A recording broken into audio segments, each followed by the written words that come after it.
certo? Acho que sim. Pessoal, então vamos lá. Hoje eu vou aproveitar então para falar um pouquinho aqui sobre ondas gaussianas ou feixes gaussianos. E a ideia é só dar uma repassada geral, né? Muita gente já viu isso na graduação, alguns não viram na graduação, mas tiveram que ver aí na vida. E é um seminário que eu acho que de repente pode ser interessante aí para a gente dar uma revisada nas coisas e lembrar como é que esse negócio aqui funciona. Bom, pessoal, então no fundo, por que a gente está interessado em ondas gaussianas? Bom, primeiro, né, cara, é uma solução importante da nossa equação de onda, como tem diversas outras soluções que a gente já conhece. Então, quando a gente estuda eletromagnetismo, a solução que a gente primeiramente vê, aprende é a onda plana, né, que é uma onda que é mais fácil fazer conta, tal. Dá pra gente entender bastante aspectos das ondas eletromagnéticas usando simplesmente onda plana. A gente também pode muitas vezes trabalhar com ondas esféricas, porque afinal, se você tem uma fonte pontual de luz, está muito longe de uma fonte de luz, a onda tem um comportamento como uma onda esférica, então também é uma solução da nossa equação de ondas. Mas uma solução específica que a gente tem interesse, então, é a onda gaussiana. Basicamente, porque quando a gente trabalha com laser, né, o tipo de luz que sai do laser, né, a onda eletromagnética que sai do laser, na verdade, é uma onda que a gente chama de onda gaussiana. Bom, então basicamente, é claro que ela vai ser uma solução, né, é um tipo de solução da onda eletromagnética que é, obviamente, específica dependendo da simetria que a gente vai impor lá ao nosso problema. Então eu coloquei aqui nesse amarelinho só a nossa equação de onda aqui, né, só para relembrar, Laplaciano de E é igual a menos 1 sobre C ao quadrado, D2E dt2 igual a zero. Então essa é a solução que a gente tem que resolver, dependendo das condições que a gente colocar nessa solução, a gente vai ter diferentes ondas. Então no caso da onda gaussiana, a gente vai estar usando simetria cilíndrica, né? Então a gente tem um meio, então no caso do laser a gente tem lá o nosso meio, a gente tem uma simetria cilíndrica na nossa cavidade, tá bom? Então a gente tem aqui um meio, né, que tem um contorno lá com simetria azimutal. Então na nossa equação de ondas, o que a gente vai fazer? A gente vai escrever o nosso Laplaciano aqui, ó, em coordenadas cilíndricas. Então a gente vai ter uma parte aqui que é o nosso Laplaciano R, tá bom? Que é basicamente D2, del2, del R2 mais 1 sobre R del R, que é então a componente radial do nosso Laplaciano, mais a parte em Z, tá bom? Del2, del Z2. E é isso que a gente vai ter que colocar aqui na nossa equação de ondas para resolver o nosso problema. Bom, como a gente vai fazer, como a gente sempre faz, a gente vai fazer separação de variáveis aqui e escrever que a nossa solução vai ser uma solução. Então, o meu campo elétrico, que vai ser a solução da minha equação de ondas, né, sujeita aqui a esse nosso Laplaciano de simetrias cilíndricas, ele vai ter, então, ele vai ser dado por uma solução que só depende do R, tá bom, das coordenadas espaciais, mais um termo do tipo E elevado a menos I ômega t. Então a gente vai separar a variável temporal das variáveis espaciais, supondo então que a gente está considerando aqui uma solução que é uma onda propagante no tempo, que é o que a gente quer. Bom, então aqui a gente, ao substituir essa equação, né, essa solução tentativa, na nossa equação aqui do Laplaciano, o que a gente vai escrever é essa equação aqui, onde a gente tem o Laplaciano de E mais K2R igual a zero, onde esse K aqui é o nosso vetor de onda, tá bom? Esse K K ao quadrado que aparece ali é o mi epsilon ômega 2 igual a zero. Então essa aqui é a nossa equação que a gente vai ter que resolver, tá bom? Essa equação aqui é chamada de equação de Helmholtz, né, que seria a equação de ondas independente do tempo. O que a gente vai fazer agora aqui? Veja que eu botei um R'inho aqui só para chamar a atenção que, em geral, de uma maneira bem geral, a gente pode resolver essa equação, inclusive numa situação onde o nosso K depende da posição. Quando a gente tem, por exemplo, um meio não isotrópico, tá bom? Ou, por exemplo, como a gente já viu em alguns cursos aí, quando a gente estuda fibras óticas, por exemplo, onde o índice de refração depende de R, né? Esse K é 2π sobre lambda vezes N, se o N depende de R, é claro que o K vai depender de R, tá bom? No caso que a gente vai estar trabalhando aqui, a gente vai dizer que esse nosso K é constante, então o nosso meio é isotrópico, K é 2π sobre lambda vezes N e o N é constante. Tá bom? Então o N é o mesmo, então não tem nenhum problema. Bom, o que a gente vai fazer agora? Só lembrando que na nossa equação aqui, ó, de ondas, esse Laplaciano então, substituindo o nosso Laplaciano lá, a nossa equação vai ficar dessa forma, Laplaciano radial mais a parte azimutal, né, vão ser inseridas na nossa equação. Então essa equação vai ficar um pouquinho mais sofisticada. Bom, a gente não está resolvendo qualquer coisa. O que a gente vai querer fazer aqui? Então, ao invés de fazer uma separação de variáveis, vamos dizer o seguinte: a gente não está procurando por qualquer solução. A solução que a gente está procurando aqui para o nosso campo elétrico, eu vou dizer que ele tem então uma parte radial e uma parte em Z. Tá bom? E como a gente está procurando por uma onda propagante na direção Z, eu já vou dizer que a parte, ou pelo menos uma componente da minha solução aqui vai ser do tipo elevado a menos IKZ, porque eu estou obrigando que eu tenha uma onda que seja propagante na direção Z. E tem uma função aqui psi de R, Z, que a gente não sabe exatamente qual é, ou seja, tem uma solução em Z vai ser propagante, mas tem um termo aqui que pode depender tanto da parte radial quanto da parte da componente Z da nossa função. Então beleza, juntamos todas essas. Então essa aqui seria a nossa nova solução tentativa para a parte espacial. Então a gente vai pegar a nossa equação de ondas, está aqui o K, vamos colocar agora esse nosso Laplaciano em coordenadas cilíndricas, vamos fazer nossa solução tentativa aqui dentro. Bom, então a gente vai colocar nossa solução tentativa na nossa equação, vamos escrever aqui ó, que o E é dado por essa história toda. A gente vai no final das contas, vai fazer um pouquinho de álgebra aqui, tal. No final das contas, né, substituindo esse cara na nossa equação 1, tal, a gente vai chegar nessa última equação, que é uma equação para o nosso psi agora. Então uma equação que vai dizer para a gente quem é essa função que satisfaz então essa condição que a gente está precisando para a nossa onda gaussiana, tá bom? Aonde, pessoal, só lembrando que esse psi' que aparece aqui, ó, ele é a derivada da função psi em relação a z, tá bom? Eu deixo para vocês como tarefa de casa aí, mas depois vocês podem ver que isso daqui na verdade tem uma aproximação. Isso aqui só vale para aproximação paraxial, tá bom? Isso aqui só vale se o teu feixe laser ele não varia muito abruptamente ao longo da propagação em Z, tá bom? Então tem uma aproximaçãozinha aqui, mas para a maioria das coisas que a gente faz, isso aí é válido. Então essa é a equação que a gente tem que resolver agora, lembrando que aqui, ó, esse Laplaciano R é a componente radial do nosso Laplaciano, né? Então tem aquelas duas derivadas lá. Bom, esse tipo de solução, não vou falar aqui, mas essa equação diferencial aqui é mais ou menos conhecida, né? E a solução para ela é uma coisa desse tipo, é um E elevado a menos I P de Z mais uma função Q de Z R ao quadrado, tá bom? Então, novamente, o que a gente vai fazer? A gente vai, novamente, substituir essa solução nessa nossa equação diferencial aqui, que eu estou chamando de 2, e aí a gente vai agrupar os diferentes termos aqui em diferentes potências de R ao quadrado, e é claro que isso tem que ser válido para qualquer R, tá bom? E aí, novamente, os linhas aqui se referem a derivadas em relação a Z, e para que isso seja válido para qualquer R, né, esse termo mais esse termo aqui tem que ser igual a zero, e os outros dois termos estão igual a zero. Então a gente tem essas duas soluções aqui para a nossa equação, tá bom? Eu não quero ficar falando muito, só quero fazer alguns detalhezinhos rápidos aqui para vocês. Então, dessa primeira equação aqui, a gente chega nessa solução, que a gente faz aqui meio que por integração direta. Então a gente determina quem que é a nossa função Q de Z, da nossa função psi que vai proporcionar a solução. Aonde esse Q0 que aparece aqui, ele é uma constante da integração. Tá bom, já que agora eu sei o Q, pego esse Q, coloco nessa equação de baixo, né? Fica só uma derivada do P em relação a Z, essa a gente sabe fazer, né? Resolve diretamente, aqui a gente encontra então quem que é a nossa função P de Z. Então está aqui resolvido o nosso problema. Qual que é o detalhe agora? O detalhe é que se a gente voltar e olhar para o que a gente está fazendo, olha só que se essa função Q de Z aqui, ó, essa função I elevado a IP de Z só depende da parte espacial de propagação em Z. Essa daqui ela depende da parte radial, depende do R. Se esse Q for uma função real, como está expresso aqui, ó, K, Z mais Q0, se Q0 ser uma constante de integração um número real, opa, o que vai acontecer? Isso daqui ó, é um E elevado a I vezes o número real R ao quadrado. Então, isso aqui vai ser uma função que vai oscilar.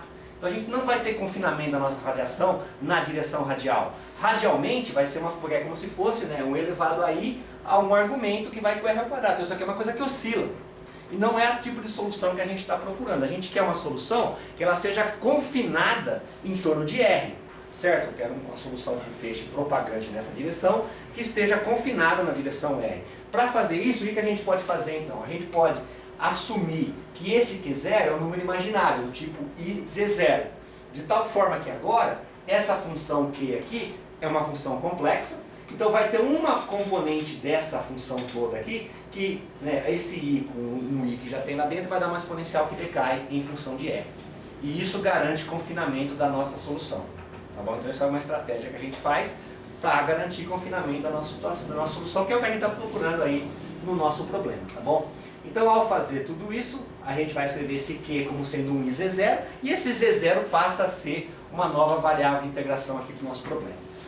Pessoal, voltando tudo para trás, agora a gente já sabe a solução, sabemos o Q, sabemos o P, volta para cá, escreve o psi, volta para cá, escreve o E. Vai só remontando para trás o nosso problema. Bom, se a gente olhar cada um dos termos aqui, ó, aquele termo e elevado a menos IPZ, a gente pode escrever dessa forma, só substituindo as coisas, né? Como é um número complexo, a gente escreve como sendo aqui o módulo e um termo de fase, que é o E elevado a menos I tangente, arco tangente de Z sobre Z0. Aquele termo que é o termo que vai dar, né, a característica gaussiana na nossa onda, ele vai ter, então vai ser esse elevado a menos IK, R ao quadrado Z mais IZ0, como eu falei antes, tá bom? A gente pode aqui separar em parte real e imaginária, então você vai ver que isso daqui vai dar origem a um termo de fase, tá bom? E a um termo de amplitude, que vai com R ao quadrado sobre W ao quadrado de Z, que vai dar o nosso perfil gaussiano, e dá um termo de fase. E lembrando aqui, ó, esse termo aqui é só um termo de fase, tá bom? Ele só tem um termo do tipo E elevado a I alguma coisa, tá? Nessa conta aqui, a hora que a gente faz essa álgebra, é que aparecem esses parâmetros W de Z da minha gaussiana, que seria a largura da minha gaussiana. Esse W de Z que aparece aqui, né, que vem do inglês de waist, de cintura do feixe, W de Z ao quadrado, ele é 2Z0 sobre K, vezes 1 mais E sobre Z0 ao quadrado. E esse 2Z0 sobre K a gente chama de W0, que é a cintura que o feixe tem quando Z igual a 0, certo? Seria no foco lá. Então, e esse R de Z aqui, ó, como é um termo de fase, é um termo de fase que vai com R ao quadrado. Isso aqui dá uma curvatura para frente de onda. Então agora a nossa onda ela não tem mais puramente uma característica de onda plana como a gente estava acostumado, mas tem esse termo aqui, por exemplo, né? Tem essa outra fase aqui que muda de pi quando você passa pelo foco, mas esse termo aqui é que interessa para a gente aqui, onde a gente tem um raio de curvatura da frente de onda. Essa função R de Z que aparece aqui, a gente descreve como sendo Z mais 1 sobre Z0 sobre Z, tá bom? Então você vê aqui ó, que a gente tem o W0 ao quadrado, a gente consegue escrever então como sendo 2Z0 sobre K, que nada mais é então do que a função que a gente, o valor da cintura do feixe na posição em que Z é igual a 0. Resolvendo tudo, juntando todas as coisas aqui, a gente pode escrever dessa forma então, tá? E0, W0 sobre WZ, a parte gaussiana, aqui o termo de propagação que a gente já está acostumado, né, na fase, a fase propagante, essa aqui é chamada de fase de Gauss, e essa daqui é o termo da fase da curvatura da frente de onda. São os três termos que aparecem, essa aqui é a nossa equação final da nossa onda gaussiana. Tá bom? É claro que a hora que você estiver interessado na intensidade, você vai ter que fazer o módulo ao quadrado disso, todos esses termos de fase vão acabar desaparecendo, vai dar um 2 aqui na nossa amplitude. Tá bom? Como é que a gente interpreta esse cara então? Olhando aqui para a interpretação, o que a gente pode ver? Então a gente tem aqui ó, um feixe que ele é gaussiano, certo? Então ele tem uma amplitude que ela vai com R ao quadrado para o campo, tá bom? R ao quadrado sobre W de Z, certo? Portanto, a cintura do nosso feixe, que é o que a gente define como sendo 2W aqui, ó, é quando você cai de 1 sobre E. Tá bom? Então quando o R é igual a W, né? Então quando você cai aqui de 1 sobre E, é o que define o R define a cintura do teu feixe, né? Na verdade, 2R é a cintura do teu feixe e R seria a meia cintura do seu feixe, tá bom? Então, basicamente esse W, como é um feixe gaussiano, como é que você vai definir o tamanho desse feixe? Você não tem muito como fazer, o tamanho dele seria infinito, né? Porque afinal o gaussiano só vai dar zero no infinito. Então a gente, na verdade, define a cintura, o tamanho da mancha, né, luminosa, ou do spot do laser, como sendo então esse W, que é quando a intensidade, ou desculpa, a amplitude do campo cai de 1 sobre E, tá bom? Estou falando aqui de campo. Se a gente olhar agora para esse nosso W de Z, o que acontece aqui? Ó? À medida que a gente vai se propagando na direção, o feixe vai se propagando na direção Z, esse W de Z vai mudando de acordo com aquela equação da cintura, com essa equação aqui, ó, W de Z, tá bom? É assim que esse negócio funciona. Como que a gente costuma fazer isso daí? A gente faz um gráfico aqui, ó, desse W de Z. Tira a raiz dessa coisa aqui, vai dar W0, raiz de 1 mais Z ao quadrado sobre Z0 ao quadrado. E a gente faz esse plot aqui, onde esse cara aqui daria pra gente o raio do feixe à medida que ele vai se propagando na direção Z, tá bom? Por convenção, a gente costuma fazer esse plot dessa forma. A gente imagina como se fosse espelhado para baixo aqui, né? E ver o feixe aqui para baixo, porque isso aqui dá uma uma intuição para a gente de como é que é o diâmetro do feixe à medida que ele vai se propagando, tá bom? Então essa é só uma maneira esperta de mostrar isso daqui. Então o que a gente observa aqui? Que à medida que a gente vai se propagando, então o feixe gaussiano ele vai propagando, em Z igual a zero é onde ele tem o seu menor tamanho, que é 2W0, e à medida que ele vai se propagando ali, ó, ele vai tendo um diâmetro, né, dado por essa equação W de Z, que é essa função aqui, tá bom? Outra coisa que a gente pode ver logo de cara aqui é que a gente não precisou ficar discutindo muito questões de difração e assim por diante, porque ela já aparece de graça. Como a gente está resolvendo uma equação de onda, a difração já está embutida na própria solução, ele está trabalhando com ondas. Então, na hora que a gente faz isso daqui, ó, a gente já vê que agora, diferentemente da ótica geométrica, o nosso foco ele tem um tamanho físico definido por esse W0, né, que é da ordem aqui do comprimento de onda. Né? Lembra que esse K é 2π sobre lambda, esse lambda vai para cima, né? Então isso aqui vai ser da ordem do comprimento de onda. Isso daqui está ligado ao limite de difração da luz, ao fato de que a gente não consegue focalizar um feixe menor do que o seu próprio comprimento de onda, tá bom? Então a gente tem uma cintura mínima do feixe, tá bom? E quem que é o diabo do Z0? O Z0, no final das contas, era simplesmente uma constante de integração que a gente colocou lá no nosso problema, né? Era só uma constante. Mas qual que é a interpretação física desse Z0? Bom, é mais ou menos fácil da gente ver aqui nessa brincadeira, né? Quando Z é igual a Z0, quando você se afasta Z0 do foco, isso daqui vai dar 1, 1 mais 1 vai dar 2, significa que o teu, né, tem uma raiz ali, né? Então o teu diâmetro do feixe ele vai aumentar de raiz de 2 do diâmetro que ele tem no foco. Então basicamente, a raiz de 2 é mais ou menos 1,4, então isso significa que o Z0 mais ou menos define, mais ou menos não, né? Ele define o tamanho do meu foco na direção Z. Quer dizer, quão comprido é o meu foco. O W0 me diz quanto ele é pequeno radialmente e o Z0 quanto ele é comprido. Que é basicamente quanto que eu tenho que mandar do foco, quanto que eu tenho que andar do foco para que o feixe aumente 40%. Tá bom? Então isso tudo aqui define agora uma dimensão finita para o nosso foco, diferente do que a gente aprendia em ótica geométrica, que parecia que o foco era um ponto infinitamente pequeno, né? Tinha dimensão zero tanto no eixo X quanto no eixo Y, por exemplo. Tá bom? Então é isso que significa o parâmetro confocal. Então é claro que esse parâmetro confocal está ligado com o W0, né? W0 e Z0 estão ligados. Então é claro que se você fizer um feixe que tem um W0 muito longo, você não vai conseguir fazer um Z0 tão pequeno.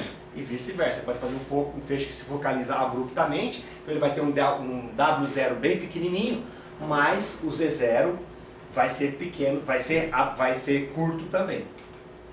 Tá bom? O termo de fase que a gente vai olhar aqui é só o termo de raio de curvatura da frente de onda, tá bom? Então basicamente, o raio de curvatura da frente de onda, o que é interessante é que você vai olhando aqui a cada ponto, você vai vendo que o raio de curvatura ele vai de acordo com essa equação. Então no final das contas é que a gente tem uma onda que não é uma onda plana, mas é uma onda que tem a frente de onda curvada. E o que acontece no final aqui? Se você olhar, você vai ver aqui por essa expressão, que quando você está em Z igual a zero, essa onda plana, essa onda gaussiana, ela tem um raio de curvatura infinito. Então muito próximo do foco, ou melhor dizendo, no foco, uma onda plana, uma onda gaussiana, ela se parece com uma onda plana do ponto de vista da fase. Ela tem uma frente de onda que é uma onda plana. Ela não tem uma distribuição homogênea de intensidade, ela continua tendo uma distribuição de intensidade que vai ser dada pela gaussiana. Mas do ponto de vista de fase, ela praticamente é uma onda plana. Assim como no infinito. Quando Z é muito longe, você está muito longe, esse R vai ser muito grande, que é praticamente como se fosse uma onda plana. Você tem um raio de curvatura muito grande que vai ser uma onda plana. Ou seja, no foco ou muito longe do foco, você pode tratar a onda plana, né, levando em conta que ela tem uma distribuição espacial não homogênea, né, dada pela gaussiana, você pode tratar ela como se fosse uma onda plana. O que, muitas vezes, para algumas contas que a gente vai querer fazer na vida da gente, facilita. Então, você não precisar colocar termos de fase muito complicados, certo? Você tem lá quer fazer uma conta, você, eu estou trabalhando aqui muito perto do foco, eu vou desprezar a curvatura da minha frente de onda aqui, porque eu estou trabalhando no foco, vou dizer que é uma onda plana, facilita um pouco ali o nosso problema. Beleza, então essa daí é a definição da onda plana, o que é o Z0, o que é o W0. Então tá, é um feixe gaussiano, está limitado por transformada, tá bom, não falei sobre isso, mas é limitado por transformada, né? A gente tem um limite de difração nele, E o W0 é a menor cintura que a gente consegue focalizar, e o Z0 então é quanto que eu tenho que sair do foco para a cintura do feixe aumentar de raiz de 2. Bom, e como é que a gente propaga o feixe gaussiano? Porque diferente da ótica geométrica, né, por ser uma coisa ondulatória, ele não segue as mesmas leis de propagação da ótica geométrica. É claro que eu não vou falar demais aqui sobre propagação de feixe gaussiano, mas basta dizer que ele não segue a ótica ondulatória, a ótica geométrica, porque afinal ele vem da ótica ondulatória. E qual que é a ideia? A ideia basicamente é o seguinte: se a gente sabe como é que o W de Z e o R de Z mudam com a nossa propagação, eu já sei tudo do meu feixe gaussiano, porque é tudo que eu preciso saber. Certo? Se eu sei assim, como é que a cintura do feixe muda à medida que eu passo esse meu feixe por elementos ópticos ou ele se propaga no ar, se eu sei como é que o W de Z muda, e se eu sei como é que o R de Z muda, meu feixe já está muito bem caracterizado. Para isso, a gente usa um negócio que é chamado de lei ABCD. Eu sempre achei um nome muito besta de uma lei. Mas, essa lei ABCD aqui, basicamente a gente usa, eu vou tentar explicar em linhas gerais como é que a gente aplica essa lei aqui. Então, basicamente a gente usa esse parâmetro, que é o parâmetro 1 sobre Q. Esse parâmetro 1 sobre Q de Z, ele é 1 sobre R menos I lambda pi n W ao quadrado. Então, é um parâmetro que ele liga, que está ligado tanto com o raio de curvatura quanto com o W de Z, que são as coisas que a gente precisa saber para entender a propagação de uma onda gaussiana. Então, basicamente, se eu defino se eu sei esse meu parâmetro 1 sobre Q, eu tiro a parte real dele, eu consigo obter o R de Z. Tiro a parte imaginária desse meu parâmetro 1 sobre Q, eu consigo determinar o W de Z. Essa é a ideia por trás, tá bom? Não vou, mas quem tiver curiosidade aí pode dar uma lida como é que esse negócio funciona. Se o feixe gaussiano passa por vários elementos ópticos durante a sua propagação, aquele parâmetro Q lá, ele é que é dado pela lei ABCD. E como é que funciona? A ideia é mais ou menos a seguinte: nesse plano 1 aqui, nesse plano 1, eu tenho meu feixe que tem um certo parâmetro Q1. Ou seja, eu sei o W de Z e sei o R de Z na posição 1. Ele vai se propagar do ponto 1 para o ponto 2, atravessando aqui um S, que é a matriz que vai descrever toda a ótica que tem aqui no meu sistema. E aí eu vou determinar qual é o Q no ponto 2, tá bom? Sabendo o Q no ponto 2, tiro a parte real, acho o R, tiro a parte imaginária, acho o W. Uso essa metodologia aqui, basicamente é isso. Então vocês estão vendo que é assim, para resolver isso daqui, eu tenho que saber qual é o parâmetro Q num ponto inicial. Sabendo como é que está o feixe gaussiano no ponto inicial, eu uso a lei ABCD, sabendo a matriz que descreve a ótica do meu sistema, determino no ponto 2, tiro a parte real, a parte imaginária, encontro tudo que eu quero, tá bom? Esse é o conceito, tá bom? E esse S aqui é a matriz que tem os elementos A, B, C e D. Então esses A, B, C, D... Ah, beleza, desculpa, eu esqueci de falar. Como é que a gente relaciona o Q no ponto 2 com o Q no ponto 1? Ele é AQ1 mais B sobre CQ1 mais D, aonde esse A, B, C e D, né, são os elementos da matriz que descrevem o meu sistema óptico ali, indo de um ponto para o outro. Tá bom? Uma caixa preta aqui, que é descrita por uma matriz ABCD. Sei o Q1 aqui, se eu sei o Q1 aqui, uso essa regrinha, determino o Q2 ali, faço essa continha e jogo em casa. Tá bom? Tá aqui, ó. A minha matriz S então, e é daqui que vem o nome da lei ABCD. Tá bom? E essa matriz ela vai ser mais difícil ou mais fácil, depende de quantos elementos ópticos a gente tem no nosso caminho. Tá bom? Então isso aí vem do formalismo matricial da ótica geométrica. Tá? Quem é da graduação tiver interesse, faça o curso de design óptico com o professor Lino Mizoguchi, ou quem não quiser fazer o curso, quem não quiser, não está na graduação, deve fazer o curso. Se não está na graduação, o que você pode fazer é ir na página do nosso grupo e baixar o livro, a apostila de desenho óptico, você pode estudar lá como é que funciona, e lá explica o formalismo matricial da ótica geométrica. Muito bem, exemplo. Vamos fazer um exercício agora para acabar a aula. Vamos lá, exercício 3.8 da lista. Certo? É por aí, Vitor. Hã? Essa aí, Vitor, 3.8 da lista. Certo? Ó, como é que é? O que o exercício pede? O exercício pede uma coisa simples. A gente tem uma lente, eu estou focalizando um feixe gaussiano em cima da lente. Na lente ele chega com amplitude 2W0, ok? Eu estou pegando uma lente, botando o feixe no foco botando a lente no foco do feixe. E aí a pergunta aqui é qual é o W0', certo? Qual que é o tamanho do novo foco? A dimensão física do novo foco e aonde que ele vai acontecer? Em que ponto vai ter o foco? Essa lente tem foco F, a distância aqui da minha lente até o foco eu vou chamar de S. Eu já estou falando aqui quais são as matrizes, tá bom? Eu sei que muita gente aqui talvez não tenha estudado isso, mas eu estou dizendo quais são as matrizes. Como é que a gente monta essa matriz? De lá para cá, tá bom? Da direita para a esquerda. Então a gente começa assim, ó. Eu estou aqui no meu ponto 2, onde eu quero saber o meu Q2, eu coloco uma propagação, meu feixe está propagando daqui até lá. A matriz de propagação é essa, ó, é 1, distância de propagação, 0 e 1. São todas matrizes unitárias, tá bom? Tem determinante 1. Então tá aqui, ó, 1S01, então essa é a primeira matriz, depois a matriz da lente. A matriz de uma lente com distância focal F é 1, 0, menos 1 sobre F1. Beleza? Então é só o que eu tenho aqui, ó. O feixe está passando por uma lente e propagando. Então monta a matriz ao contrário, né? Porque é como se fosse um operador. Propaga e lente. Aí você vai lá, faz a continha aqui, faz a multiplicação matricial, tem os elementos A, B, C e D. Tá bom? Beleza. Então vamos lá. O que é o Q1, gente? Q1 é o foco. Então ele é IZ0. Tá bom? Que é da nossa definição que eu falei lá atrás. O Q1 a gente chamou de IZ0. Tá bom? Então Q1 aqui é IZ0. Lembrando, né, que esse Z0 a gente pode escrever como sendo KW0² sobre 2, que é πnW0² sobre lambda, escrevendo que nosso K é 2πn sobre lambda aqui. Nenhum problema. Aí, vamos usar a lei ABCD. Q2 é A, Q1 mais B, C, Q1 mais D. Mas olha só, uma coisa que acontece é a seguinte. A gente pode sair fazendo conta e se ferrar, ou a gente pode pensar um pouco melhor antes de fazer e fazer com que a coisa funcione. Se é foco, o parâmetro Q no foco, ele é sempre um imaginário. Tá bom? Ele é sempre imaginário puro, IZ0.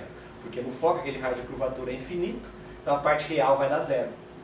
Então no foco, sempre que eu tiver um foco, eu sei que o que quer que tenha desse resultado aqui dessa conta, ele só vai ter parte imaginária. A parte real tem que ser identicamente nula, porque é foco.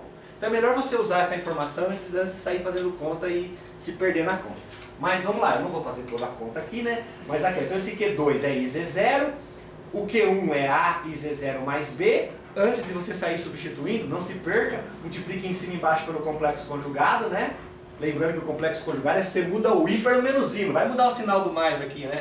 Muda o I pelo menos I, né? Muda o I pelo menos I, você vai separar aqui, ó, numa parte imaginária, né? Um termo imaginário e um termo real. Agora, você pode vir e colocar quem é o A, o B, o C e o D para você fazer a determinação, tá bom? Vai sair fazendo um monte de conta aqui que vai ser muito mais difícil, dá certo igual. Beleza, ó, como isso aqui é um foco, BD mais ACZ0² tem que ser igual a zero, tá bom? Então, tá aqui, ó, BD mais ACZ0² igual a zero. Aí eu substituo as coisas, aqui faz uma algebrinha bem simples, e determino que o meu S é igual a F sobre 1 mais F Z0² sobre 2. Muito bem. Da outra equação aqui, ó, isso daqui é AD menos BC. AD menos BC é o determinante, que dá 1. Tá bom? Então isso daqui é igual a 1 da nossa matriz ali. Então, ó, do segundo termo vai dar que Z0' é igual a Z0 sobre o que estava no denominador. C ao quadrado mais Z0² mais D ao quadrado. Joia? Aqui você isola, acha o Z0. A relação entre Z0 e W0 a gente sabe. Tá aqui, ó, o nosso diâmetro da cintura do feixe do foco. Curiosidades. Primeiro, se eu perguntasse para a eu tenho uma lente, aonde vai dar uma lente de foco F? Aonde vai dar o foco de uma lente de foco F? No foco F. S igual a F. Não era isso? Mais ou menos. Né? Não está dando exatamente isso aqui. Está dando aqui, ó. O ponto S, aonde eu tenho foco, não é exatamente o foco. É o foco sobre 1 mais F sobre Z0². Então vocês estão vendo o seguinte, que só S só vai ser igual a F se Z0 for infinito, for muito grande, se o Z0 for muito maior do que F. Ou seja, se o feixe entrar colimado na primeira lente. O que significa Z0 ser muito maior do que F? Significa que para aumentar 40%, você tem que andar um montão. Então aquele feixe que vem focalizando, ele é praticamente colimado. Então se o feixe é praticamente colimado, aí o foco vai dar na posição S. O S vai ser na posição, vai ser no foco geométrico, digamos assim. Agora, se não for verdade, se não puder usar essa aproximação, né, se for como está mostrado nesse desenho aqui, ó, isso aqui não, Z0, isso daqui não é infinito, Z0 é pequeno, o Z0 é bem pequenininho esse desenho aqui. Então vai alterar a posição do foco, certo? A posição onde você tem o spot mínimo. O W0, então, primeira coisa que é curiosa, né? Interessante a gente ver isso daí, uma curiosidade. A próxima é que o W0', ele é W0 sobre a raiz de 1 mais Z0 ao quadrado sobre F ao quadrado. Vamos dar uma olhada nisso daqui, ó. Então W0' é W0 sobre 1 mais Z0 ao quadrado, mas aqui Z0, gente, está ligado com... o Z0 está ligado com o W0, né? Então vamos colocar, porque senão fica aqui W0, mas esse Z0 também, né, tá relacionado com W0. Então se eu pegar esse W0 e colocar aqui dentro, ó, vai dar isso daqui, ó, que W0' é W0 sobre a raiz de 1 mais K ao quadrado sobre 4F ao quadrado, W0 ao quadrado. Bom, uma curiosidade que a gente tem aqui, ó, que a gente pode dar uma olhada, é assim, isso aqui, só esquecendo aqui, só vendo a dependência disso, ó, aqui eu tenho uma raiz de W0 à quarta. Então isso aqui vai como se fosse com W0 ao quadrado. Mas tem um W0 em cima. Então isso aqui vai mais ou menos como se fosse com W0, 1 sobre W0. O que significa isso? Significa que o spot do feixe no foco, W0', vai ser menor quanto maior for o spot do feixe que ilumina a minha lente. Tá bom? E isso daí, se você não está muito ligado em ótica geométrica, pode ser contra-intuitivo. A gente muitas vezes tem aquela intuição que se o feixe aqui já fosse menor, ele vai focalizar mais. Se o feixe for maior, ele vai focalizar menos. Mas eu deixo para vocês pensarem por que não é assim. O Vitor não pode dar spoiler. Aí, mas o que é interessante aqui da gente ver que esse W0 aqui, então o W0 no foco, né, que eu chamo de W0', ele depende inversamente com o W0 que a gente ilumina a lente. Por isso que quando a gente tem objetivas de microscópio, a gente quer aproveitar toda a abertura numérica da objetiva. A gente expande o feixe, que é para focalizar bem apertadinho lá. Se o nosso feixe for colimado, aquilo lá, essa expressão do jeito que está aqui é para o feixe não colimado, tá bom? Se o meu feixe agora ele for colimado, então se ele for colimado, Z0 sobre F é muito grande. Então naquela expressão ali, ó, a gente consegue jogar fora o 1, né? Porque o Z0 sobre F é muito grande. Facilita um pouco, uma expressão um pouco mais bonitinha. Então se ao invés de estar chegando com um feixe focalizando, eu tenho um feixe colimado chegando na minha lente, Z0 sobre F é muito grande, né? Z0 sobre F é muito grande, esse 1 eu posso jogar fora, que é o que eu fiz aqui, tá bom? Então vai dar W0' sobre W0, aqui dá Z0 sobre F, tirei a raiz, né? Então vai dar aqui, ó, que o nosso W0' é aproximadamente 2F sobre KW0. E aqui já mostra de cara, né, que por um feixe colimado, W0' vai inversamente proporcional ao W, 0. E obviamente depende do foco, depende do comprimento de onda da luz, né? Que aqui tem 2π sobre lambda e assim por diante.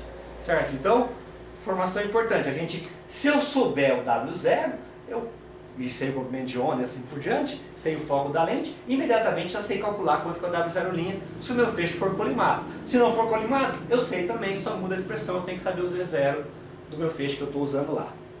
Beleza? Todo mundo entendeu? Quiz fotônico.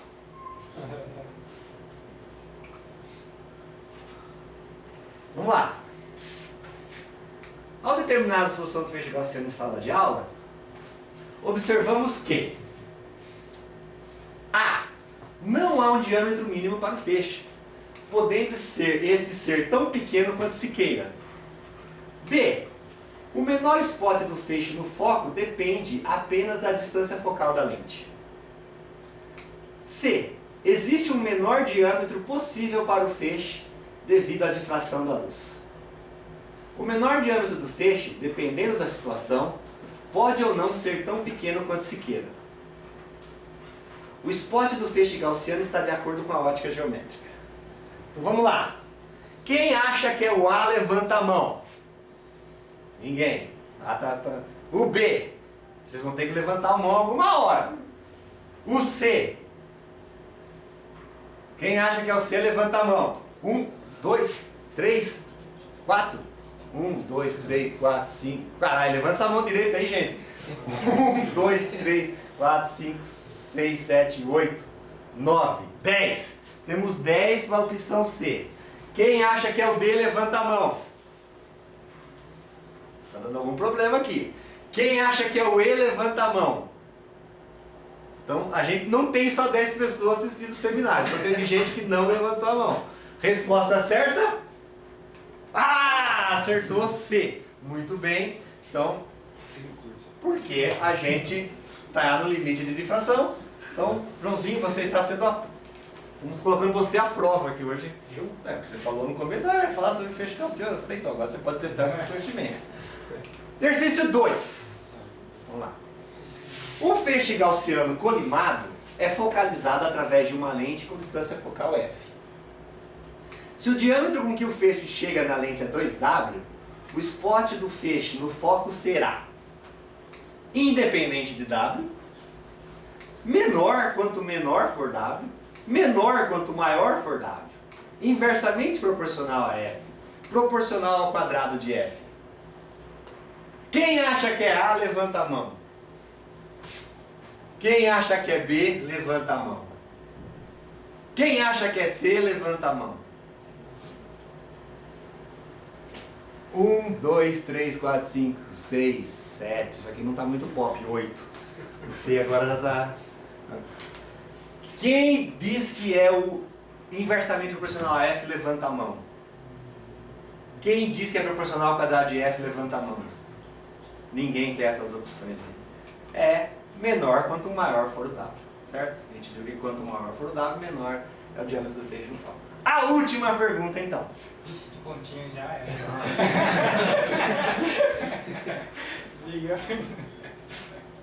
Essa aqui na prova era mais fácil porque dava até para...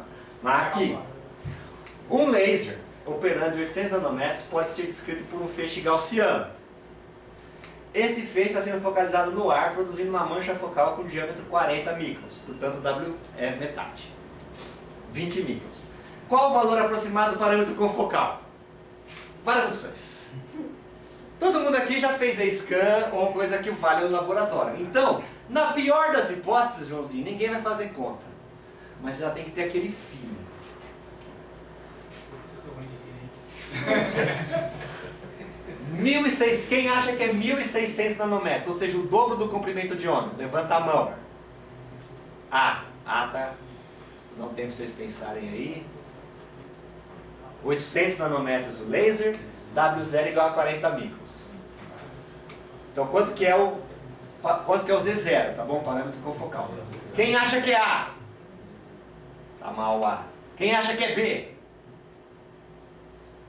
Ninguém. Quem acha que é C? Ninguém também. Quem acha que é D? 16 microns. Quem acha que é E? 1,6 milímetros. Ninguém acha nada. Vai ser raiz de 20? Não, tem que fazer a conta. O B. Um voto para aqui. Não, gente, vai lá, vamos chutar. B, C, D. Vamos chutar, gente. Quem acha que é A? Vai, levanta a mão. Coragem. A. Vai fazer conta não, João? Quem acha que é o A? Ninguém acha que é o A garantido? Vamos levantar a mão. Vamos fazer dar certo dessa vez. 0. Quem acha que é B? 0. Quem acha que é C? 32 milímetros. Quem achou que é grande aí? Quem falou? Você aqui, Gustavão. Gustavão achou que é grande. Alguém quer discordar do Gustavo? Não quer marcar, ninguém quer marcar essa daí. Gente, só tem mais 2 para marcar agora. Alguém tem que levantar a mão. B, 16 microns. Não, é microns? Aqui é micron, gente. Aqui é micro, aqui é milímetro. Não, eu acho que eu vou chutar. 32 milímetros. O Gustavão falou aqui que achou meio grande. 16 microns. Alguém? Ninguém. Então todo mundo tem que achar que é isso aqui. Eu acho que 1,6 milímetros. Eu acho que é isso. É unanimidade. Tem que ser menor que 5, né? Como menor que 5, cara? É um problema de 3 corpos. Milímetros. Não, achei que as letras dele... Bom, professor Leonardo. Professor Leonardo. W0 é 20 microns. Isso aqui é 2W0. Não, 2W0. O lambda é 800. Quanto que é o Z0? 1.600 nanômetros, 0,8 micro, 32 milímetros, 16 micro ou 1,6 milímetro? Olha lá. É a B, né? Tem que É é B. B. Mancha focal, Ou é B ou é E. é 40 micro. Avança aí. Que raiva. Você não faz Z-scan? Não pode fazer a conta não, hein? Quanto que é o Z0 do teu Z-scan lá? Eu ia dizer. Errei! Não, a seta tá errada, gente. Eu ia A dizer. seta tá errada. Desculpa, a seta tá errada. É E. Ah, Ctrl-C, Ctrl-V na seta aqui, eu não sei o que eu fiz, errei a seta. É 1,6 milímetros, a seta tá errada. Beleza. Desculpa aí, a seta tá errada. Certo? Que é 1,6 milímetros, é 1 milímetro tipicamente. Né? A gente precisava fazer muita conta aqui pra gente saber isso daí. Bom, vocês podiam usar a sua intuição que você mexe no laboratório. Né? A gente focaliza lá, quando a gente focaliza o laser, a gente focaliza ali em 20 microns. Tá bom? Focalizamos em 20 microns, laser mais 200 nanômetros. O Z0 é aproximadamente 1,5, 1,6 milímetros, que é o tamanho da cubeta, para a cubeta ser fina, a espessura da cubeta. É dessa ordem de grandeza, para a cubeta ser fina. Tá bom? É claro que não pode ser 1.600 nanômetros, é o dobro do comprimento de onda. Né? Então quer dizer, você está focalizando um negócio que tem 20 microns, né? Na parte transversal, mas em Z ele vai ter 1.600 nanômetros, não faz sentido, da mesma forma que esse aqui não faz sentido. Né? 16 microns também a gente sabe que não faz sentido. Você até poderia ficar com um pouco de dúvida aqui, né, sem fazer a conta. Se você fizer a conta, é só você pegar a relação entre o W0 e o Z0 e fazer a conta. Tá bom? Quer dizer, o que você tinha que ter feito aqui para fazer direitinho? Tá bom? Só estou fazendo para a gente ver que às vezes nem serviu para fazer conta, né? Cadê? Tá aqui, ó. A gente vai só pegar essa relação aqui, na verdade, que a gente precisa, né? Eu sei o Z0, desculpa, eu sei o W0 que foi dado no problema, sei o K que é 2π sobre lambda, determino o Z0. Essa é a continha que tinha que fazer, tá bom? Mas assim, por intuição, a gente já vê que o que está certo é 1,6 milímetros, que é o que faz mais sentido pra gente. Se você não tem muita intuição, você até poderia chutar 30 milímetros e tal, falando assim, se o negócio é 40 micros, 30 milímetros. Mas 30 milímetros é meio grande, né, gente? Porque 30 milímetros são 3 centímetros. 3 centímetros de foco, né?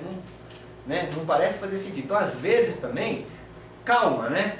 Calma, respira e fala, não, eu tenho uma noção. Pô, se eu estou focalizando em 40 micros, não pode ser que o foco na direção azimutal seja 3 centímetros. Né? Não é que não pode ser. É mais improvável, assim, né? No chute, né? Tá bom? É isso por hoje, pessoal. Valeu!